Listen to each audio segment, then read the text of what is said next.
Lagi kong nakakalimutan mag-attack sa sa COC, Daddy. Tumata ka na ngayon kasi mamaya wala na yung tapos na para yung premium. Mag-good morning ka muna sa viewers ko. Good morning. Good morning. Blessed morning. Sira ka. Kansal na naman kami ni Mami Ellen. Bigla-bigla na lang nagre-record pala. Hindi ko alam. Good morning ka muna sabi sa akin.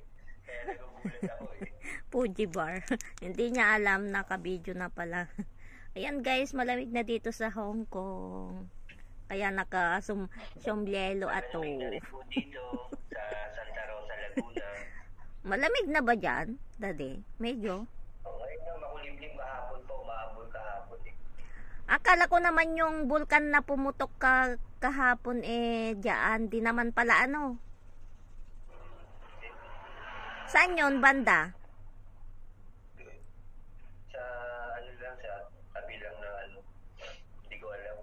Napanood nila amo kagabi, nagsasampay ako Piluban, sabi niyang ganon. Kasi ang Philippines sa kanila, ang yung pagkakasabi nila is, ang Philippines dito, Piluban.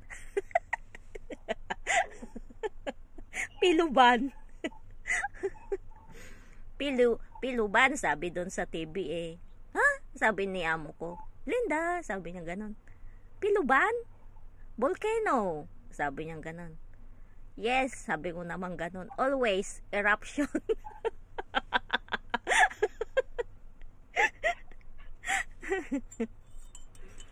Akala ko nga dyan, muntik ko pag nasabi na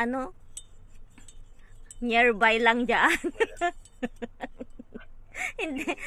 Buti pinigil ko yung sarili kong sinabi. Kung hindi alam mo naman palang may vulkan doon. Ba't doon ka pa sasabihin ganun sa akin? Alam mo yung pakialamera yan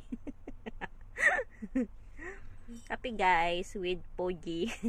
Dade, Fuji bar ba yun? Fuji bar. Fuji bar. Fuji bar.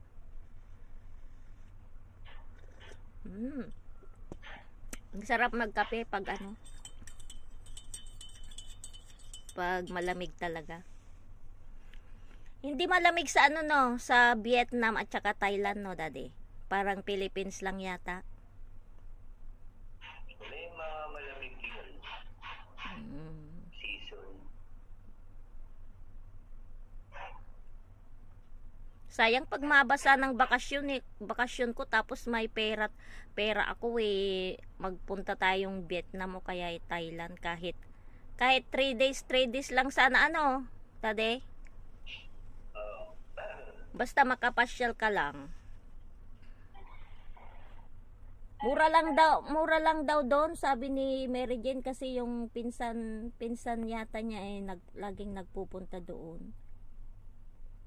Yung 10,000 mo daw na pera tapos papalit mo doon sa kanila sa Vietnam mapapasyalan mo na lahat daw.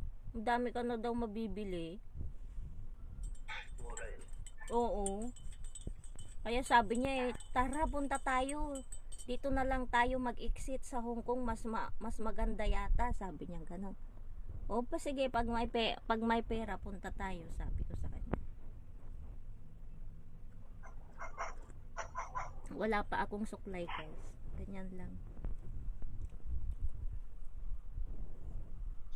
Wala nang suklay.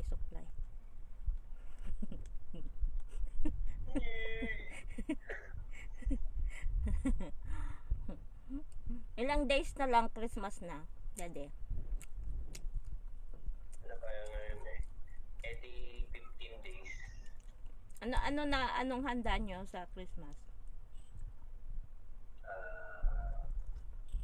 Ice candy. Baka ako, baka mag-hamonado ako. Wow!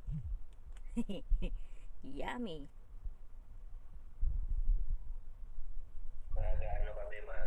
May sahod ka na nun?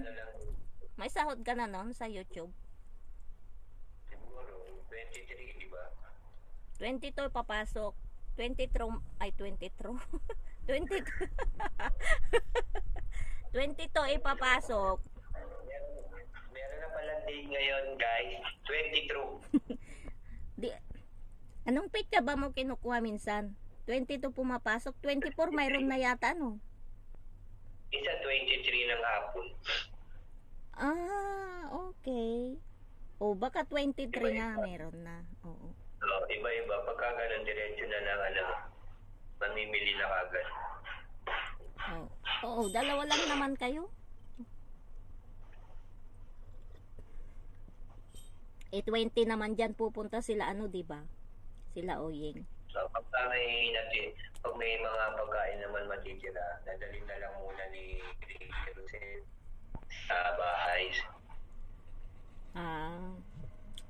So, pwede. Kunin na lang pag sayang eh.